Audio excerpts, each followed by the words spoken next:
안녕하세요, 리플피플입니다. 그룹 BTS가 새 앨범 프루프로 돌아왔습니다.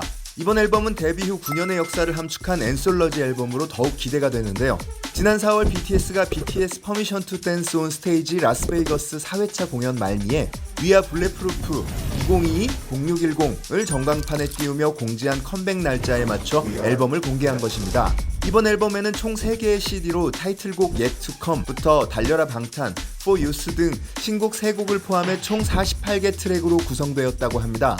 첫 번째 CD에는 역대 앨범 타이틀곡이 총 망라되어 있고, 두 번째 CD에는 7멤버가 직접 고른 솔로곡과 유닛곡, 마지막 CD에는 과거 앨범을 준비하면서 수록하지 못했던 미수록 곡들과 멤버들의 데모 버전으로 채워져 BTS 9년의 역사가 고스란히 담겨있는 앨범이 될 것으로 보입니다.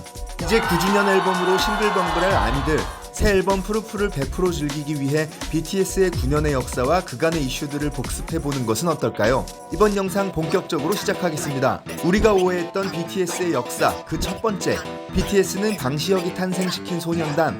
BTS는 2013년 6월 13일 한 케이블 방송에서 대중에게 첫 모습을 보였습니다.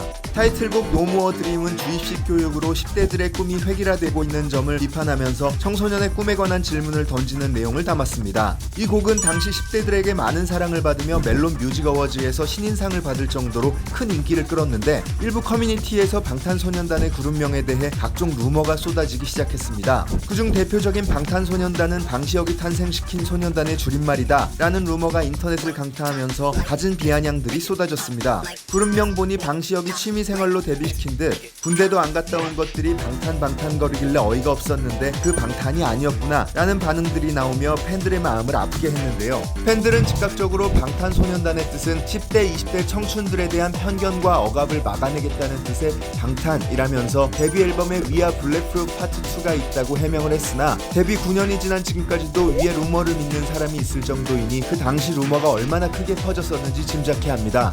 우리가 오해했던 BTS의 역사, 그 두 번째, BTS는 외국에서 먼저 떴다. BTS는 데뷔 년도에 신인상을 받았지만 당시 같이 활동했던 비스트나 포미니처럼 대중들에게 폭발적인 인기를 얻지는 못했습니다. 블랙핑크와 워너원의 경우 음악방송 첫 1위까지 걸린 일수가 한 자릿수인 반면, 방탄소년단은 데뷔한 지 2년이 지난 2015년에 화양연화 파트 1의 수록곡 I Need You로 695일 만에 음악방송 첫 1위를 달성한 것입니다. 이후 화양연화 시리즈 불타오르네, 파이어 등으로 일반 대중들에게 알려진 BTS는 마침내 2016년 마마에서 올해의 아티스트상으로 첫 대상을 수상하게 됩니다. 이렇게 차근차근 계단식으로 성장하다 보니 상대적으로 미디어에 집중을 받지 못한 BTS는 팬덤을 제외하면 모르는 사람들이 대부분이었고, 빌보드에 이름을 올리고서야 BTS를 접한 사람들이 BTS가 해외에서 먼저 성공했다는 오해를 하게 된 것입니다.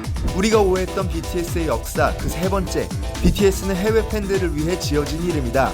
방탄소년단의 앨범 Too Cool for School 커버를 보면 이때부터 BTS라는 용어를 썼다는 것을 알 수 있는데요. 사실 이 BTS라는 말은 방탄소년단이 데뷔하기 전부터 해외 팬들이 방탄소년단을 부르던 이름을 빅히트에서 채택해서 사용한 것이라고 합니다. 추가로 BTS의 해외 팬들의 일화를 하나 소개해드리자면, 2015년 앨범 수록곡 쩔어 뮤직비디오가 해외 유튜버 리액셔너들 사이에서 유행이 되면서 해외의 BTS 팬덤이 본격적으로 생겨나기 시작했는데요. 이때까지만 하더라도 미국에서 K-팝이 인기를 끈다는 것이 쉽지만은 않았습니다. 그 당시에 K-팝은 마이너한 장르였고 이미지조차 너드들이 듣는 음악으로 치부되었으니까요. 하지만 미국 아미들은 이에 굴하지 않고 많은 활동을 추진합니다.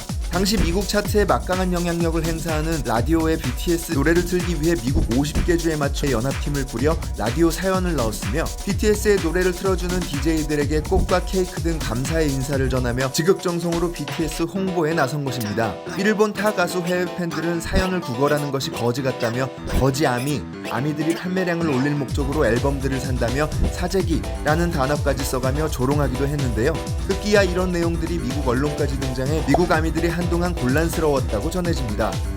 우리가 오해했던 BTS의 역사, 그 마지막, BTS의 빌보드 성적은 팬들의 사재기 덤핑이다.